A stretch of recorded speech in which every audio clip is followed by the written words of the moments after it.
Saudi लड़कियां शादीशुदा मर्दों की दूसरी बीवी बनना क्यों पसंद करती हैं? सऊदी लड़की शादीशुदा मर्द की दूसरी बीवी क्यों बनती है? सऊदी खवातीन मर्दों की दूसरी शादियों को समाजी तौर पर कबूल कर रही हैं। सऊदी अरब में नौजवान लड़कियां उम्र ढलने के खौफ से कुंवारी रहने के बजाय शादीशुदा मर्दों की दूसरी बीवियां बनने को तरजीह दे रही हैं, और ये मामला मुआशरे में एक काबिल कबूल सूरत इख्तियार करता जा रहा है। समाजियात के प्रोफेसर इब्राहिम अलंजी का कहना है कि सऊदी मर्द हजरात लंबे अरसे के लिए बैरून मुल्क का सफ़र करते और वहाँ मुकीम रहते हैं। इस वजह से इनमें से अक्सर शादी को तो यकसर भुला ही देते हैं। उनका कहना है कि मगरबी मुमालिक में रहने वाले मर्द वो काम करने की कोशिश करते हैं जो सऊदी अरब की क़दामत परस्त रवायात के मुताबिक हों। इसलिए उनके लिए ये सोचना भी मुश्किल है कि वहाँ उनकी शादी हो और ख़ानदान भी हो। प्रोफेसर इब्राहिम के बकौल इस सूरत हाल में सऊदी अरब में लड़कियां मर्दों की दूसरी बीवियां बनने को समाजी तौर पर कबूल कर रही हैं। उनका कहना है कि सऊदी अरब में एक लड़की की उम्र जब 30 साल को पहुंच जाती है तो वो खुद ब खुद ये सोचना शुरू कर देती है कि उसकी उम्र अब ढल रही है। इस मरहले पर वो एक ऐसे मर्द के साथ भी शादी पर आमादा हो जाती है जो पहले से शादीशुदा हो और वो उसको मुकम्मल तवज्जो ना भी सही लेकिन उसके हिस्से का वक्त दे सके।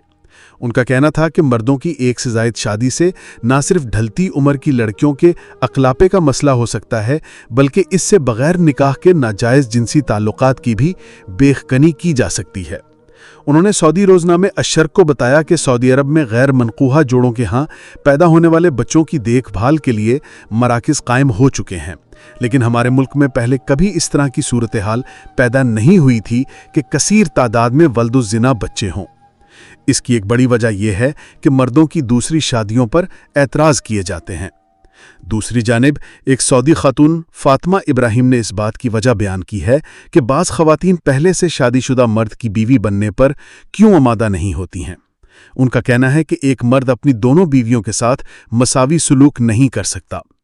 उन्होंने बताया कि बाज़ मर्द हजरात दूसरी शादियां रचा तो लेते हैं मगर अपनी पहली बीवी और बच्चों को मुकम्मल तौर पर नज़रअंदाज या उन्हें भूल जाते हैं। वो उनका नानो नफ़क़ा देते हैं, ना बच्चों की तालीम और तरबियत की जिम्मेदारी उठाते हैं। एक और खातून फौजिया अब्दुल हादी ने फातिमा इब्राहिम के इस मौक़िफ़ की हिमायत की। उनका कहना था कि मर्द हजरात बिलमूम अपनी दूसरी बीवी का ज़्यादा ख्याल करते हैं। यही वजह है कि मैं किसी भी सूरत में अपने खाविंद को दूसरी शादी करने की इजाज़त देने को तैयार नहीं हूँ। रिश्तों का काम करने वाली एक खातून उम्मे रुकन का कहना था कि मर्द और ख़वातीन दोनों ही अपनी अपनी जिम्मेदारियों को कबूल करने को तैयार नहीं, जिसकी वजह से बहुत से नौजवान लड़के और लड़कियों की शादी के बगैर ही उम्रें ढल रहे हैं। वो बेहतर मुस्तकबिल की तलाश में शादी के बगैर ज़िंदगी गुजारने को तरजीह दे रहे हैं। उनका कहना था कि बहुत से नौजवान दूसरे मसाइल का भी शिकार हैं। बहुत से मर्द हजरात की ये ख्वाहिश या बल्कि तरजीह होती है कि उनको तालीम के बाद अच्छी नौकरी मिले। अगर वो कारोबार कर रहे हैं तो वो बहुत अच्छा हो, उनका खूबसूरत घर हो और फिर वो अपने लिए दुल्हन लेकर आएंगे। इस तरह बहुत से नौजवान अपने ये ख्वाब शर्मिंदा ताबीर हुए बगैर ही अधेड़ उम्री की दहलीज पर कदम रख देते हैं और तब तक उन्हें जोड़कर रिश्ता नहीं मिलता। लड़कियों के साथ भी यही मामला पेश आता है। उनके वालिदैन उनके लिए अच्छे और खुशहाल घराने के लड़के की तलाश में साल साल गुजार देते हैं। उनके लिए मुनासिब रिश्ता मिलता नहीं और घर पर ही उनकी जवानी ढल जाती और बालों में चांदी उतर आती।